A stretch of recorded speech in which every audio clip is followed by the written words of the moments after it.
Hello, everyone, and welcome to the Master Series, your guide to intelligent production, brought to you by Entertainment Partners. I'm your host, Natalie Nelson. In the Master Series, we focus on important issues impacting the entertainment industry and its workers through in-depth discussions with legal, tax, payroll, technology, and production experts. And today, our experts will be discussing recent U.S. film incentives changes to come out of the 2023 legislative session and how productions can benefit not only from these incentives, but how entertainment partners can help you navigate incentives from start to finish.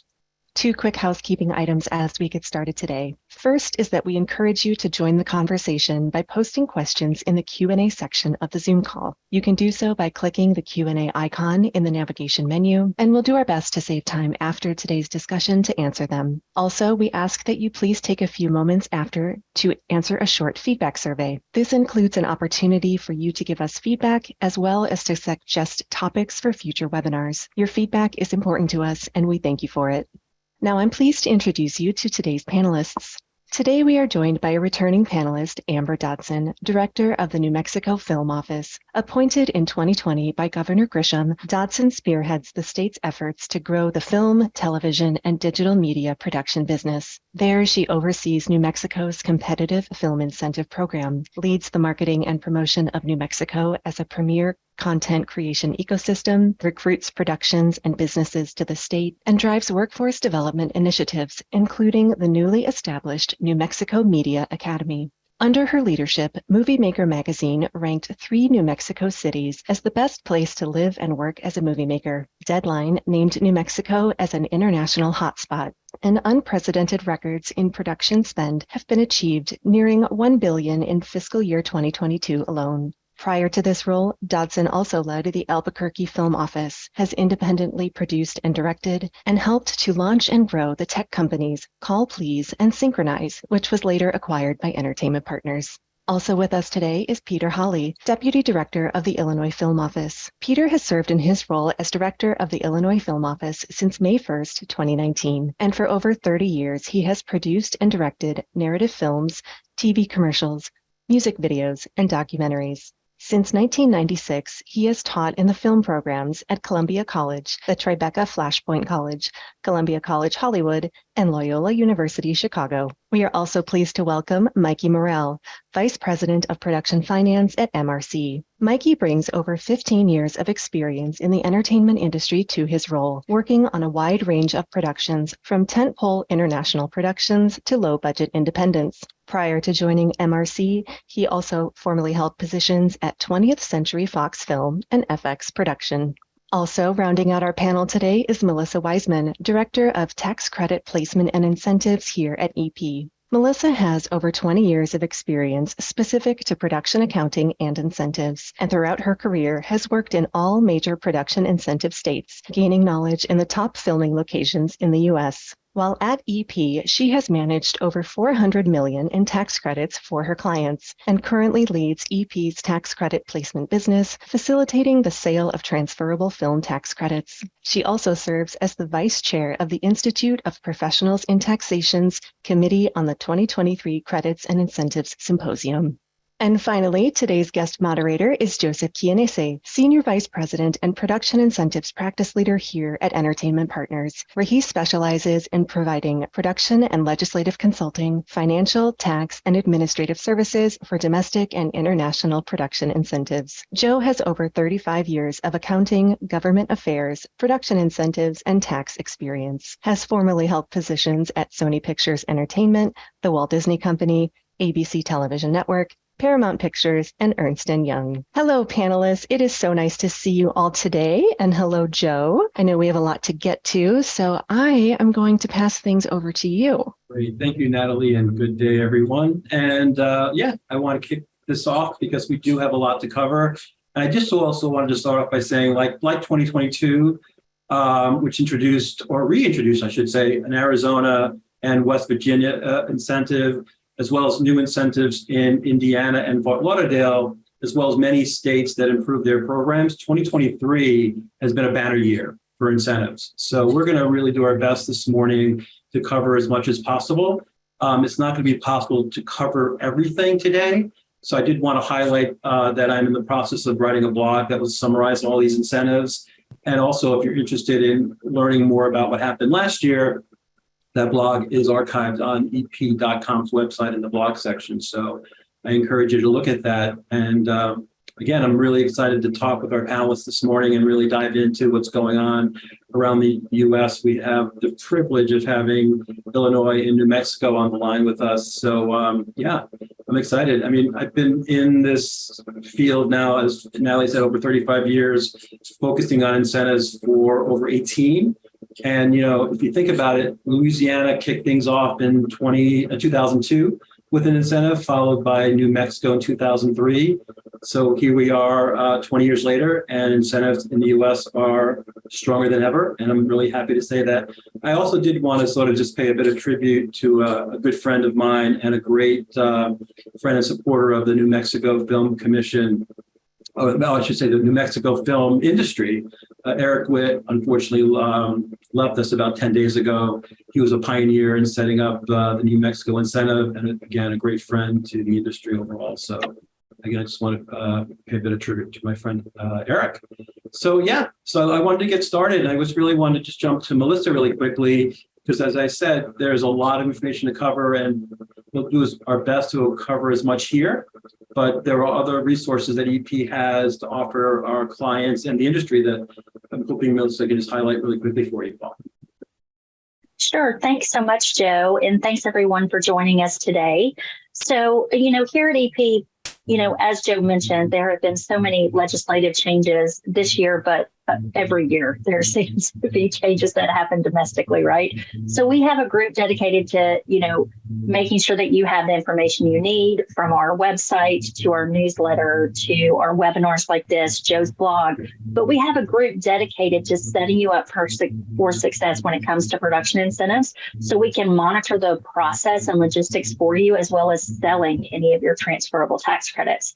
And as Amber, I know, will speak to, we also offer a super loan out company, those specific to the New Mexico incentive. It's a way to qualify your non-resident talent paid as a loan out. So don't hesitate to reach out to us at incentive.ep.com as you have any questions or need help setting up that super loan out, or if you have you know, questions about our services.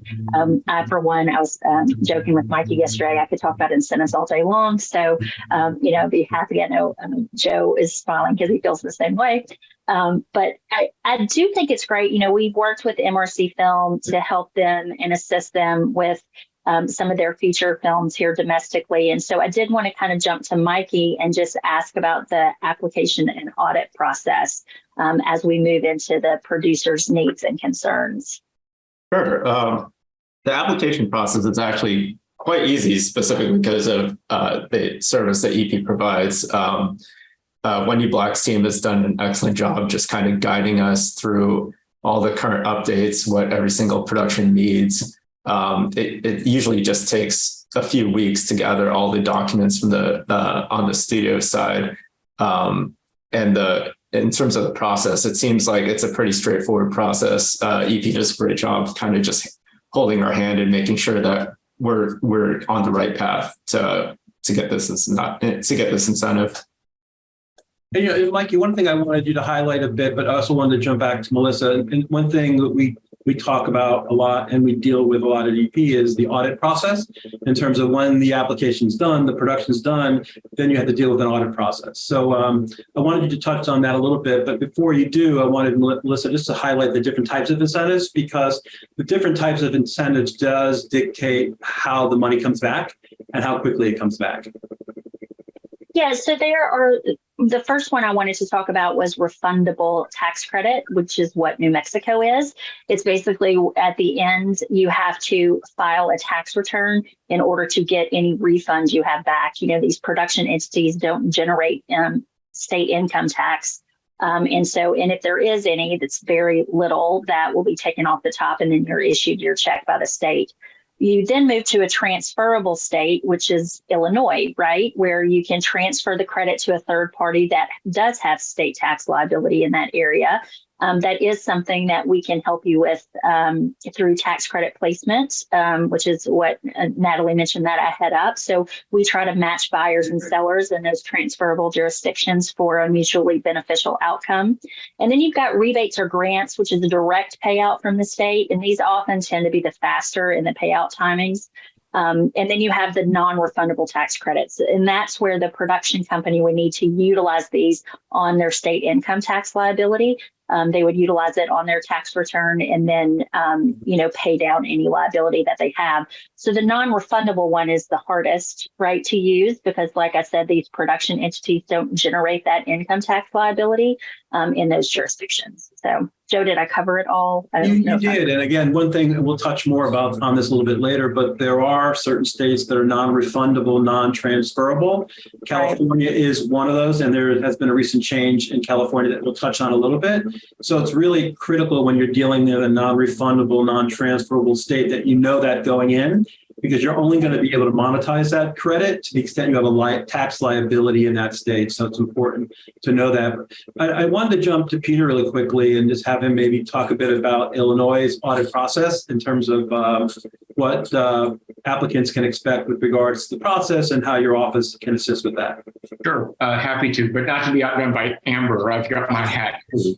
But I'm having a good hair day, so I'll take it off. We're lucky to have IL in the middle of our state.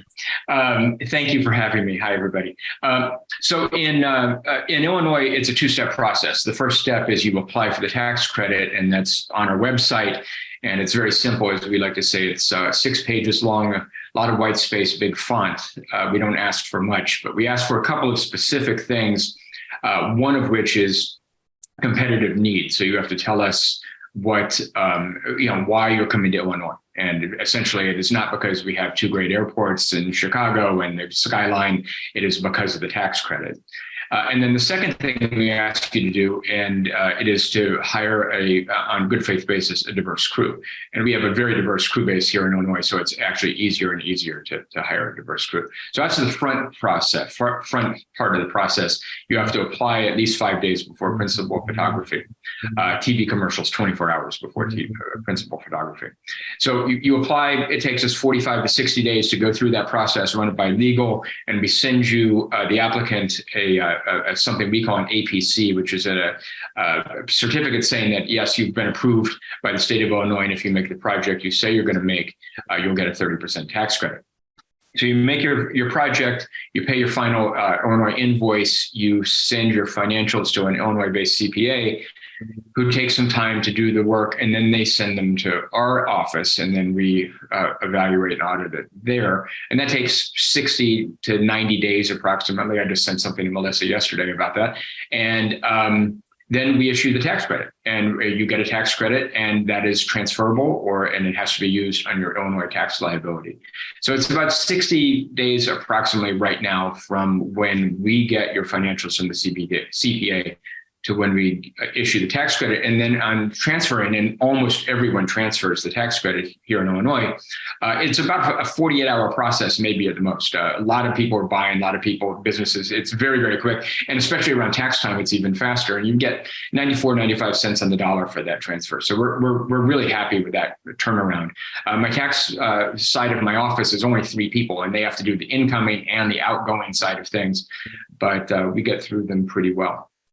No, it's important that you highlight that, Peter, because again, I get this question a lot in terms of how quickly can I get my money back? And again, if you look at the different types of incentives that Melissa outlined, typically rebates can come back quicker because, they don't go through as an extreme process in terms of tax return filing. So they can sometimes come back as quick as 60 to 75 days after the completion of principal photography. I would say the second quickest is transferable. As you said, once you're done with the audit process and you have a certificate in hand, you call Melissa and we get a buyer for you and you monetize that credit. The third is refundable, and with the refundable, you are limited to or required to follow the tax filing deadlines in certain states. So I wanted to jump over to Amber really quickly and have her just touch a bit on the audit process in New Mexico, and then we'll dive into some of the changes that have happened in both your states. I'm excited to share all that information. Thank you, Joe. Peter, I'm really jealous you have the letters I and L. I can't beat that. Thank you. So a quick synopsis of our process. Essentially, we ask for 30 days prior to principal photography to register with our office. After you do your production and you submit all of your stats and forms at the end, at that point, we make sure we've got everything in order, and then the tax credit application is submitted to Tax and Revenue. And that is when the clock starts. Our Department of Tax and Revenue has 180 days to process that tax credit application and issue the rebate. And I also want to mention on the registration portion of the incentive, we ask for the 30 days, and also that's a pretty quick process, and we can even be a little bit flexible with that 30 days. If we've got suddenly a commercial coming in and their timelines are much faster, we can work with you guys. But that's the general standard. I hear from most production companies, but Joe and Melissa, you know better than I do sometimes, that the rebate actually comes in a lot faster than the 180 days. I usually hear really good feedback about the timing. It usually never takes that long. What else did you want to know, Joe? No, I think that's perfect. I don't know if Melissa wanted to add on to that in terms of, I know we deal with a lot of projects in New Mexico in terms of giving the audience your perception on timing and the process. Yeah, so that's one of the things when we have administrative client, our administration clients, is we do a time, an outline of timing, right, of when we feel like they would get paid back.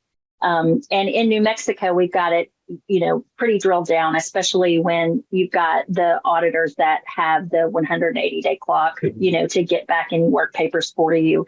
And they can issue waivers now. So if you don't have enough time to respond, you'll get an additional 30 days. So that's good.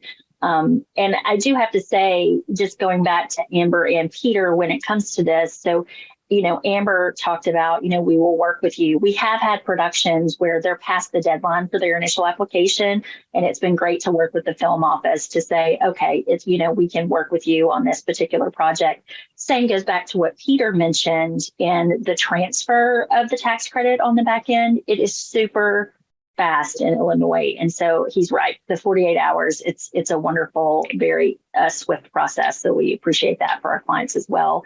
But Mikey, what do you have to speak to when it comes to timing and maybe any delays, and how does that affect the bottom line when it comes to producing?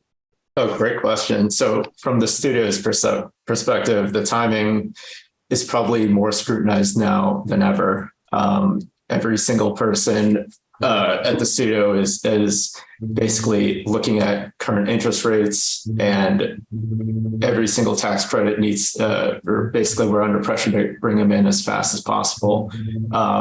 I know some states have very long timelines, so it's something that the studios should probably look at and look at it from a more holistic approach of, are those dollars 2, 3, 4 years down the road the same as dollars now when we're greenlighting these projects in the various states? Yeah, we're going to talk more about New York later, but New York, I know, has had a bit of bad rap in terms of how long it takes for the money to come back from New York. But New York has made some really positive changes this year, one being an increase to their annual funding up to $700 million. So that's definitely going to help in turning around the refundability process a bit quicker. But again, I think it's time we kind of dive into the fun stuff. And, I started off by saying 2023 has been a really great year in the U.S. with regards to incentives. I don't think we're quite up to the record that was back in 2008. I think there were 48 states with incentives. I think we're up to 40 now. And I think what I wanted to highlight, and we'll hear this throughout the rest of the conversation today, is that some of the trends that we're seeing is, one, programs are really getting extended out to 2030. I think, Peter, what are you, 2032? December 31st, 2032 for us. I think the record is, Arizona is 2043.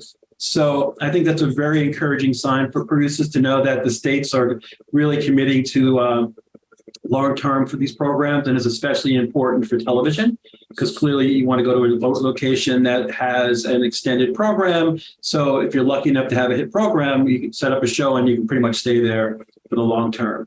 The other big trend is, and I'm happy to say, is that a lot of states are now either increasing their definition of ATL or allowing ATL. And so I really wanted to dive in that a little bit, but I wanted to get Mikey's impression about what the importance of inclusion of ATL. Everyone wonders, why some jurisdictions are more popular. I think that word popular, because every incentive works for a particular production. But I think an important element to a program being popular is the inclusion of ATL. I'd love to get Mikey's thoughts on that. Sure, great question. So ATL, as everyone here probably knows, ATL is the biggest part of the budget, right? So the most dollars will be spent on above the line, and studios hope to get the most rebate out of that part of the budget. But on top of that, ATL also can include their perk packages. So talent can bring in their own people, from hairstylists to makeup, which we would hope we would hire locally in those jurisdictions as well to maximize the incentive. So I've seen various productions just basically look at the ATL as the tiebreaker to choose one of two states or one of two countries. So Peter, I mentioned earlier that there are a lot of really significant changes in 2022, and Illinois probably had one of the more significant changes, and that is the allowance of not only ATL, which I would love for you to talk a bit more about, but also allowing non-residents. So maybe we could talk about what happened last year and what that's really meant to the types of productions that are now coming to Illinois. Yeah, well, thank you. There's a big push with the industry, the IPA, Illinois Production Alliance, the local industry, and some key members of the Illinois General Assembly. So in July 1st, 2022, the governor signed in and it went into effect a year ago, an expanded tax credit, which includes 9 non-resident crew positions. And I always forget one of them, and it's always a different one of them. So I'm reading director, DP, production designer, writer, costume designer, production accountant, VFX supervisor, editor, or composer are all included. But the other changes that happened, which I think are equally significant, is we expanded the salaries for all of the positions to $500,000, from $100,000 to $500,000. And that was a 2:00 in the morning change on the final day of the General Assembly.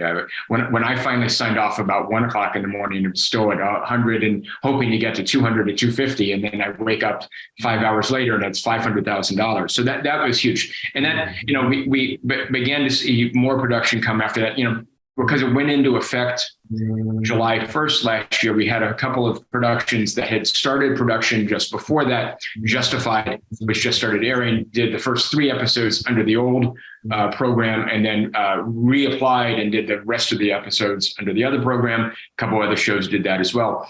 Interestingly, the first credit, because of the time that we were just talking about, the first credit I signed off that took advantage of the expanded tax credit was for a TV commercial. TV commercial brought in out-of-state talent and out-of-state director, and they got an extra, I believe, on that one, $13,000 back in their credit. I also want to add that in addition to the crew positions I just mentioned, we also expanded to either 2 or 4 non-resident actors, 2 actors, $25 million or less, 4 actors, $25 million or higher project. And I think that's really helpful, especially for those lower budget films, independent films, mid-sized budget films where they can bring in 2 actors of note and really help them out. Those are the big changes. And I just wanted to talk more about the extension to 2032. One of the great things about that, yes, you're right, for TV series, and Illinois is a huge TV series state, but it's also great for infrastructure. I didn't think we were going to get enough infrastructure help if the credit was only going to be extended 5 years. But now people know that we're here for 10 years, we're here for the long run, and that infrastructure money is beginning to follow, and we're getting some more studios online here in the Chicago area for sure by the end of the year. And so, Amber, in New Mexico, same thing. I know that in terms of non-residents, it was typically limited just to talent in front of the camera, but that has changed a bit. So maybe you can just share how New Mexico has changed. Yeah, thank you. We also had an exciting update to our legislation this past January that does allow non-resident above the line. We certainly were missing out on projects because of our lack of above the line incentive. It was tragic. We'd have everything set up, the locations, the facilities, the crew, and that above the line piece was the deal breaker, as Mikey mentioned. So we really thought we needed to do something there. We did implement a $15 million per production above the line credit cap. That is only, though, applicable to Netflix and NBC Universal and 828 Productions, our film partners. And I know we're going to talk about what a film partner is in New Mexico in a bit, but it is limited to film partners with a few other, parameters on that. But already we're seeing a lot more interest in the pipeline growing with bigger budget features and series because of that $15 million per production ATL cap. So it was a huge win for sure. And I think we'll, in 2, 3, 4 years, we'll have so much good data to prove that is essential to get those big budget productions that spend more on the ground. That's great. So 2 things. Why don't we talk about film partners now, but also before, didn't New Mexico also extend their sunset date as well? Good news is the cap is going to be increased. It was, 110 million, but as of July 1, fiscal year 24, it is increased $10 million every fiscal year through fiscal year 28, where it will be 160 million and remain at 160 million after that point. There's no formal sunset date on that cap number. It just plateaus at 160 million. That's the amount of payouts per year we can issue.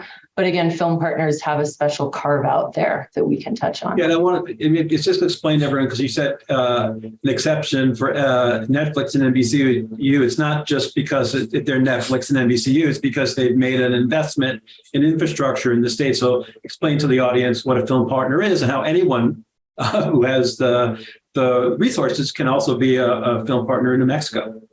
Thank you. Yes, we're really proud of this piece of legislation. It was actually introduced a few years ago, and it was really a turning point for us. It's a piece of legislation that calls a studio or production company a film partner if that company invests either purchasing or leasing soundstage infrastructure for 10 years and also commits to certain job creation numbers and production spend numbers. And also, doing capital investments, marketing partnerships with the state. It is truly a partnership. They really are our partners. Netflix, NBCU, and 828 all are going to be a major piece of our New Mexico Media Academy. So that 10-year investment and commitment to the state unlocks basically an uncapped tax credit fund. So it's a win-win, we think. Great. Well, and again, this whole concept of film partners, they're different terminology in different states, but California has something similar where there's another $150 million set aside for productions that are done on what the state's calling qualified new stages. And even New Jersey has something similar where I think they're going to have $100 million available in 2025 for what they're calling it. It might be a similar term in terms of folks that have invested in stages and in the state. So it's great that the state is encouraging those types of investments. So, well, listen, I wanted to jump to New York because New York is such an important state, and I know we don't have anybody from the state on this panel, but I know you're very well versed in New York, and maybe just share some of the exciting changes that happened in New York. Yeah, so the base credit increased to 30%. The production credit increases from 700 million, for production and 45 million for post-production. Going back to the sunset dates, they both of those programs, both the production and the post-production, now have a 2034 sunset date. Sorry, Peter, I know you had the longest one on the panel. But then these are effective April 1st, 2023. And a few of the biggest changes that came with New York, and it goes back to us talking about, inclusion of above the line. You can now qualify certain above the line positions, and you can qualify up to 500,000 per individual. That's for writers, directors, specific producers, which we know are limited to 2. actors and composers, but it's limited to 40% of your qualified production cost. New productions can claim their tax. This is the other big change I wanted to talk about. New productions can now claim their credit for the tax credit allocation year versus the year after. So there was a provision on there where you could not file your tax return because New York, going back to the refundability aspect of it, is a refundable tax credit. And so you had to wait till the year after your allocation year. So again, there was backing up some of the payout time. So now you can do it, with the allocation year. So my hope is that hopefully with the, additional money that New York is getting, and with being able to file your tax return upon tax credit allocation year versus the year after that year, that it will be a little bit better in the payout. And then just a few other things is there's no longer a cap for the New York State credit. There used to be, and you can qualify the above the line and below the line wages for that 10%. Uplift if 50% of the principal photography is in those counties. So very exciting, I think, on some of those changes. And then when we look at relocating talk shows, they decreased to 2 years versus outside of the state for 4 years. So you can qualify for that. But there is a diversity plan outlining specific goals and strategies to hire a diverse workforce. So that was the last change that I wanted to talk about. And New York has had several really good webinars and is very open to talking to, everybody about their changes and how it can relate to your production. Thanks. So, Mikey, I'm sorry, Joe. I was going to ask Mike. I know Mikey's actually had productions in New York, and I thought maybe he could share some of his insights on the New York incentive process and filming in New York in general. From my experience, New York has been wonderful filming in. It has all the resources, the diversity, everything you could ask for. The only kind of slight hiccup with filming in New York, as I mentioned earlier, is the long lag times on getting the incentives back from there. I'm hearing anywhere between 4 to 6 years now getting the incentive. And if your incentive is large enough, it could be split over 2 or even 3 tranche payments. So something that the studios are cognizant of and looking into in terms of how can we make that speed up or make the process more efficient. And Melissa can talk more to this, but another great reason to come to Entertainment Partners is that when we work with our clients, we really can help them map out how long that's going to take for the money to come back. And why that's critical is, especially when you're financing the credit up front, it's really important to know when that money is going to come back, because that's already going to use that money to pay back your loan. So we can definitely help you with that a lot. So, and then, so Amber, sorry, Melissa, I just want to see if you wanted to add to that point. No, I was just saying our group continues to monitor the allocation year and for New York and how it impacts our incentive admin clients. So that just goes back to the incentive payout timeline I was talking about that we provide. So, but that was all I wanted to add. No, that's all important. So Amber, I just wanted to give you a chance, because I do want to spend a bit more time on sort of other jurisdictions that have changed, but can you just walk everyone through the basics of the New Mexico incentive? We know it's refundable. We know the base credit's 25%, but there's uplifts and there's other little things, little nuances. We referenced the super loan out. Maybe between you and Melissa, we can sort of highlight some of those things. Wonderful. Yes, I would be happy to. One of our uplifts is also a recent change that I really wanted to highlight.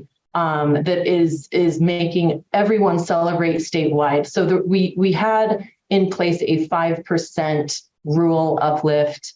So you get that 5% bump on eligible expenditures if you were shooting 60 miles from the county lines of Albuquerque and Santa Fe, which really, and New Mexico is a big state, so that really puts you in the far reaches of the state, and you'd get a 5% uplift.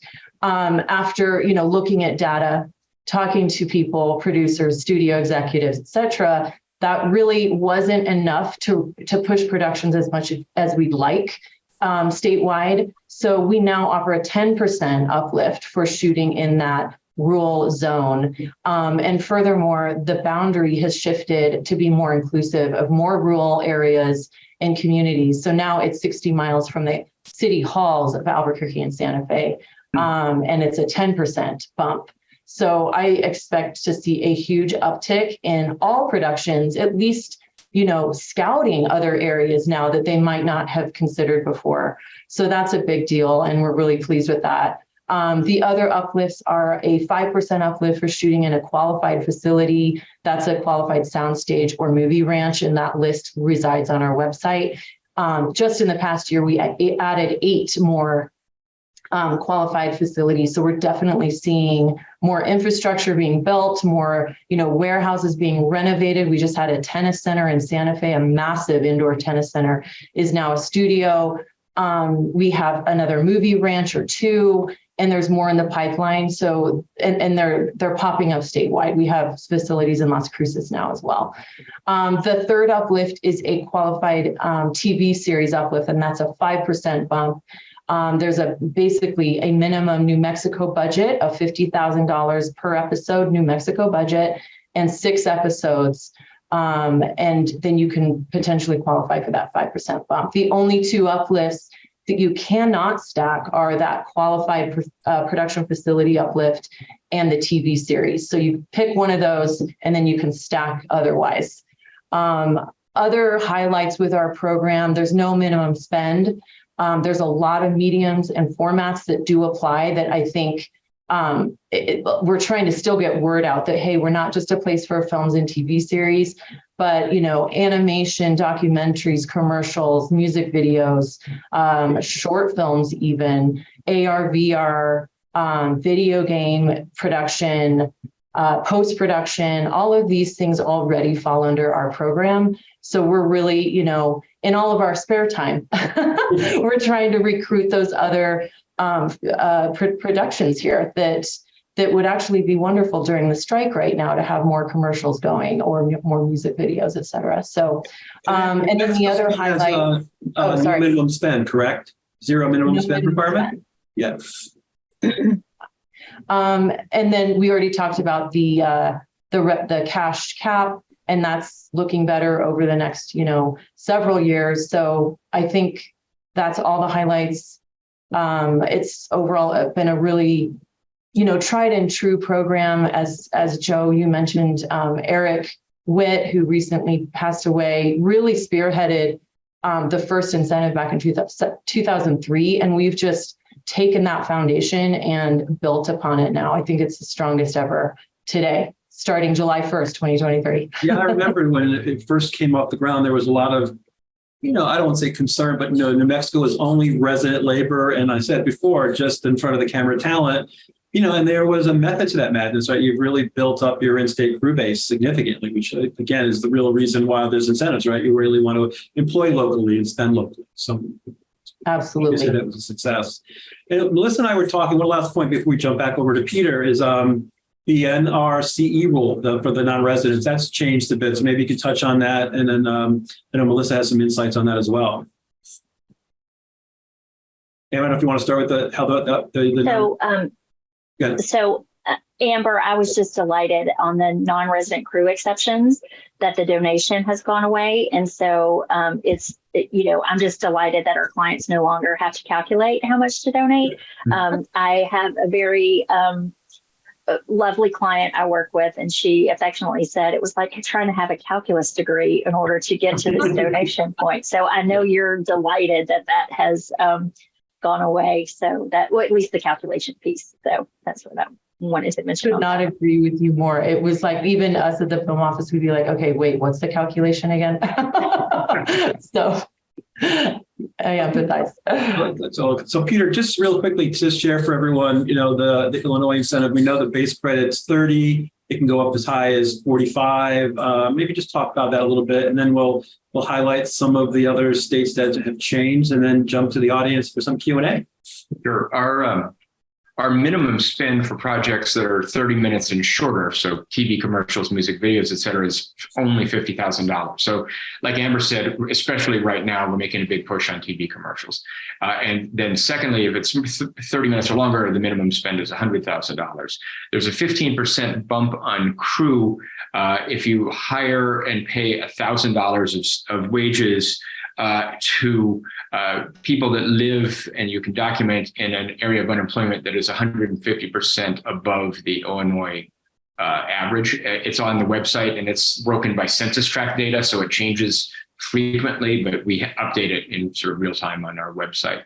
And that's how a lot of shows really take advantage of that, especially the ones shooting in the city of Chicago, in some tougher neighborhoods and things. They hire a lot of local folks at $1,000 at least, and that's an extra 15% to them on those salaries. Right. Well, again, so I started off by saying there's been a lot of changes this year: California, Louisiana, Texas. So, Melissa, I know we can't say a lot about California, but it's an important state, and we're, at least I'm sitting in California, and Mikey and I are in California at the moment. Maybe just touch on some of what's happened in California, what we might be expecting down the road in terms of more information from the film office. Yeah, so Program 4.0, it will roll out in 2025. And I know Joe had mentioned it's non-refundable, non-transferable. There is a piece that is transferable, which is applicable to the independent productions. And what the film office is striving to do, again, will be in 2025, is that it will become refundable. And so that will be very interesting. That will really change the tax credit market for both buyers and sellers. We have a lot of buyers that are always interested in California transferable tax credits. So with that piece changing, and I think the studios will also appreciate they don't have to keep up with the tax return and how much they have. Mikey shaking his head, how much they have, and when it will be actualized. And then there will be a new workforce diversity provisions. And again, those rules and regulations are not out. They're still tweaking those since they're not set to be 2025. So, Mike, is there anything you want to share with regards? Have you dealt with the California incentive, Mikey? Yeah, in fact, I'm working on 2 applications right now. So, any insights you want to share with all of us? California's it's a great incentive. It's always been, it's home for us, right? So California has a little more red tape than some of the other incentives. So a common comment I hear from a lot of the production accounting teams is make sure you hire really good teams, because you basically have to cross every single T, dot every I, and trace everything back to being a California vendor or a California distribution center. I was joking with Melissa yesterday that it was kind of like an episode of Portlandia, where it's kind of like, where's this Amazon package from? Is it from a California vendor or a California distribution center? And you kind of go down that rabbit hole. Listen, I wanted you to talk a bit about Louisiana. Louisiana is no longer transferable, but as you mentioned before, there are other states. Missouri's a new incentive program. It's transferable. Arkansas bumped up their credit from 20 to 25% transferable. Nevada, Massachusetts is partially refundable, transferable. But talk a bit about some of the changes that happened in Louisiana this year. Yeah, and just going back to those transferable tax credit states, I have buyers that are asking for Minnesota credits, Arkansas credits, those, now that Missouri has a transferable credit, which we're excited that it's back, we need it. So if you guys, anybody out there that is budgeting for those areas or need help in placing those tax credits, we can certainly help in that regard. But flipping a little bit to Louisiana, so they too extended their sunset date.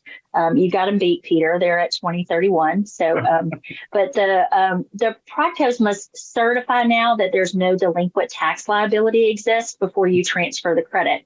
I have been waiting for this because I am surprised they have not done this sooner. You could always transfer the credit, no tying back to the tax return. And we're actually waiting the film office to certify a couple projects that are in their queue. And when I spoke to Stephen Hamner yesterday, he said that attestation letter that you have to do at the end is changing because they're having to put that provision in. So anybody out there that's waiting on a final certification, that is to come in the next couple of weeks, that updated attestation letter, and then they can push those certifications through. But you must submit an EPK or a customized video to be used by the film office. So be mindful of that. and you have to have a 5-second logo before the below the line credits. So that can be an issue when it comes to completing your project, right? And so, we do finance certain projects, and we have to make sure that things are complete, especially for those states that are completion states versus spend states. And we would see this as a completion state. However, when I talked to Stephen yesterday, he said that you can sign an attestation letter stating that you are using that logo, and there are fallback provisions on the other side. So that will hopefully help out in timing when it comes to that. But again, rules and regulations aren't necessarily out yet, so we'll see how that plays out when it comes to the logo. So, Mikey, I don't know if you have anything else to share when it comes to timing or, waiting for that logo, or maybe you have a project that unfortunately didn't use the logo, or, something like that. I don't know if you had. We had a logo issue, but it became a non-issue pretty quickly. We were able to fix it. So yeah, everything was fine. Yeah. Yeah. Well, I just really want to highlight a couple more things before we jump to audience Q&A. Melissa mentioned Minnesota as a transferable state. I'm happy to say that Minnesota also just increased their annual funding to $25 million a year, which I think is really exciting. I'm looking to see Minnesota as being a busier jurisdiction because of that. Puerto Rico comes up a lot. Puerto Rico has always been a very popular jurisdiction. The issue with Puerto Rico has been funding. The governor did sign a bill approving $100 million of funding. The problem is that still needs to be approved by the Puerto Rico Fiscal Control Board. As you know, Puerto Rico has dealt with some solvency issues, so any increases to the budget have to be approved by this control board, which is currently under review. Maryland expanded their program as well. I'll highlight that more in my blog. I did want to leave with Texas. Texas also just increased their funding to $200 million, which is huge for their grant program. The thing that really I want to highlight with Texas as well is that they're also reviewing their current program and the industry as a whole with the possibility of introducing a transferable tax credit in the future that will allow non-residents to qualify. Because I would say right now, the only thing that I would like to see changed there's maybe a few more things, but a significant thing I'd like to see changed in Texas is the inclusion of non-residents, because that's really critical. As Mikey can share about production, you can't rely solely, at least not yet, solely on in-state crews. So exciting to share that. So, Natalie, before we go to any to audience Q&A, I want to see if Melissa had any other highlights for legislative changes. She had mentioned something earlier about, was it Montana, Melissa? So Montana is a very minor change, but it can have a really drastic effect on your tax credit or tax incentive. So they changed the withholding rate to the highest marginal rate versus just the 6.9. That's effective January 1st, 2024. And so I wanted to bring this to everybody's attention because we always talk about best practices and what you need to look for. When your payroll accountants are processing their payroll, they want to look at employee and employer edits to make sure the proper withholding is taken out. And just to plug, we did a webinar a couple years ago on best practices and incentive withholding, and you actually can see it on our main production incentives page when you go to ep.com and you click on the incentives tab. So I wanted to bring that up. Oklahoma did have some exciting changes. There were 2 different bills that passed. Non-resident below the line crew, can qualify at 20%. There's also a provision of a 5-second logo. The difference here is it's not before the below the line credits. I know that can be an issue with some producers. And then they enacted in a different bill, above the line and below the line wages can qualify at 30%. So I'm sorry, resident. I think I might have said non-resident. And lastly, the effective July 1st, 2023, for the municipality uplift, it kind of increases where the amount of residents that are there. And so that's just briefly, I wanted to highlight those really quick, Joe, before we. The other thing about Oklahoma is that the Cherokee Nation incentive in Oklahoma that you can, I believe, bundle with the state incentive. So of course, know that option is there as well. So I am going to jump back to our producer, Natalie, who I'm sure has lots of questions for us because I think we have about 7 or 8 minutes left. We do, Joe, and thank you for everyone who submitted questions. Lots of great questions came in. I'm going to start with two questions about kind of best practices. And Mikey, I'm going to jump to you first on this one. I know you covered some of the particular things about California and New York, but do you have any other best practices that you can recommend if you're setting up a production in an incentive state, and kind of what to pay attention to through production into the audit process and just making sure you're maximizing those incentives? Sure. Yeah, it's another great question. One thing that I wish we'll put this as number one on my wish list. As a production's gearing up, you usually will have a kickoff call with, in my case, Wendy Black over at EP. And she'll kind of give us the guidelines of everything that's new and all the requirements for that jurisdiction. But what I see a lot of times is the production will just go off, and then no one will really check under the hood until you finish shooting and you're in post-production. And I think it would be wonderful if either the studio or the audit starts while you're in production. So if something needs to be corrected, you have your full accounting team there. You have all the production people there who can mitigate any potential problems before it gets to post-accounting. Post-accounting a lot of times is just holding the bag and trying to fix things when the crew have already dispersed. That's really valuable. Thank you. Melissa, I'm going to head over to you now. We got a question about what are the common missed opportunities when it comes to qualified spend? Do you have any thoughts there? So, yes, we do. Yeah, exactly. I'm going to keep it brief. Going back to what Mikey said, do your homework prior to, right? No, there are hiccups that can happen with, especially since we've been talking about the inclusion of above the line. If there's loan out registrations, if they need to register in order to qualify for the credit, what the withholding requirements are, making sure that, everything's set up correctly, that any fringes or payroll taxes are set up correctly. Because what will happen, as Mikey said, if no one's looking under the hood throughout, then you've coded something wrong throughout the entire process. And then you've got a large mess to clean up in the end, which will just hold up your audit, because then it's in the post-production accountant's hands. So what we try to do is we try to help our clients and look at those, especially if you're payrolling with EP, we look at those payroll reports, make sure withholdings are met. We try to check loan out registrations that are given by the production and check coding throughout so that you can, create, and we always say set up for success in the beginning so that you don't have a lot of cleanup on the back end.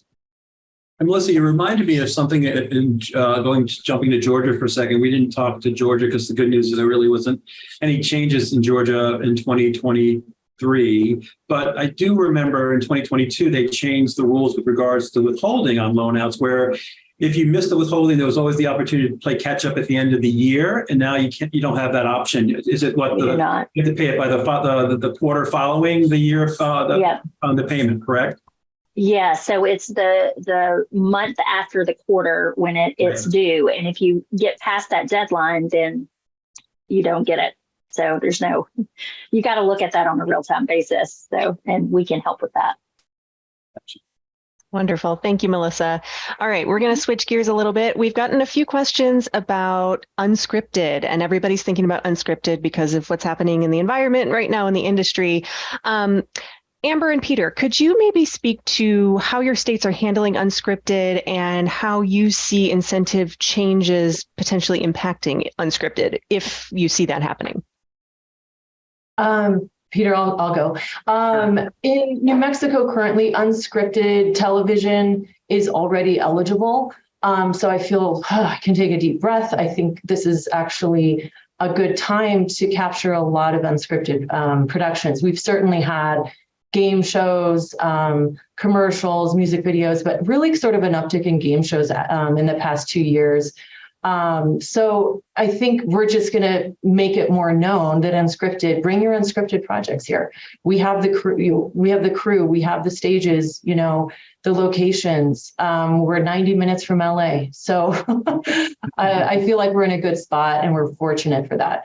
I don't foresee us ever wanting to take that out of our program. This is a testament to, some good forethought, and I'm glad it's already in there. So no changes needed right now. Hopefully just more unscripted business. And the same for Illinois. I mean, we already include reality and unscripted. We do a lot of that. What is not included is live events, shiny floor shows. If there's a cash prize, we're not included. But we do a lot of unscripted stuff already. And as everyone is trying to do now, trying to get some more, at least for the next few months. All right. Well, I'm going to stay with the two of you, and I'll start with you, Peter, on this one. We got a question about virtual production and how the film offices are treating expenses used for virtual production, if it's pre-production, if it's creating the sets, or if it's during the shoot. Is there anything that our audience should know about that? Well, we have a couple of nice virtual stages here in the Chicago area, Smash Studios and RDS Studios. And Smash just finished, and we actually signed off on the tax credit already of a pilot of a TV series called Resignation. And we qualified everything just as if it was a non-virtual production. I mean, including all the sets and all the backgrounds and things you have to do in advance. Sort of look at it like you're doing your post-production first. So it was all included. It was everything that we did. If it would be a typical production, mm-hmm. And we're expecting more of that. I mean, Smash is really going crazy right now. Mm-hmm. Yeah, and I would say the same here. We haven't had. I don't think we're anywhere near Illinois right now in terms of permanent virtual or volume stages, but that's in the works, and it's in the works also with regard to our academy. But it would apply the same as a traditional production with our incentive. All right, wonderful. Well, we are really close to the end of our time, so I'm just going to leave it on this last question. And Melissa and Joe, maybe you can give us a little insight. We've mentioned a lot of the states that have made changes. Are there any states that you're watching, or anything that's likely to pass in the next coming months or the next coming year that our audience may want to keep an eye on?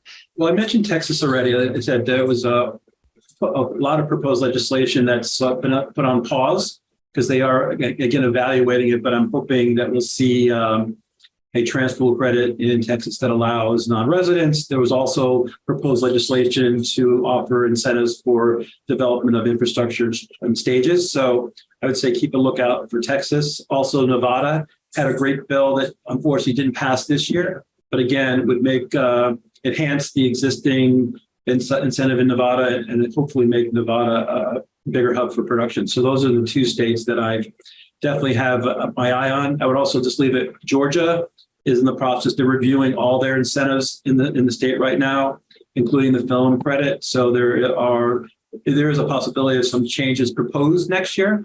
So Melissa and I and the whole incentives team are keeping an eye out for that one, and as well as all the incentives. All right, Melissa, any closing words? I would just say, when you think about a film legislation for tax incentives, Michigan always tries to bring their program back every year. They always fail. So hopefully one of these years it will come back. But they try. But so we'll see once that comes back. It was a very viable program at one point. It was. I'm from Michigan originally, so I can attest to it. It was a big industry for a while, so would be happy to have it back. All right. Well, we are going to close Q&A right now, but thank you to everyone who submitted questions. If we did not get to your question, please look out for more information. As Joe mentioned, we will have a very comprehensive blog coming out about both U.S. and international incentives changes, and Melissa's team also has a newsletter that goes out every month. So if you're not signed up, I strongly encourage you to head over and sign up for that. All right. Well, if you enjoyed today's panel, please watch out for more information about our fall schedule. We have a bunch of great topics lined up over the next few months. We're going to be diving into the Australian location offset, which is their location incentive program. We have a session coming up about what's changing in the UK's incentive program. We will have our final installment of Phil Financing series explaining the financing waterfall. And we will also have a series about conquering compliance, making sure that your production is compliant with workers' comp. state and federal unemployment, and paid sick leave. If you would like to revisit today's webinar, along with our complete library of Master Series episodes, you can head over to ep.com/master series. We have, I believe, 80 episodes at this point that are up, and we've archived quite a few. So lots of information on many topics: incentives, production news, finance, payroll, legal and compliance guidance. So please head over and check that out. And if you need any help with incentives, whether that be in any of the states that we discussed today, across North America, the UK, Australia, and beyond, our team of experts is here to ensure your production gets the best incentive and financing guidance in the industry. So head over to ep.com/production incentives and learn more. Thank you everyone for sticking with us, and thank you panelists for joining us today. It was wonderful to have you and learn from you and discuss all the wonderful incentive programs happening. Audience, we hope to see you again at our next Master Series. Have a great day, everyone.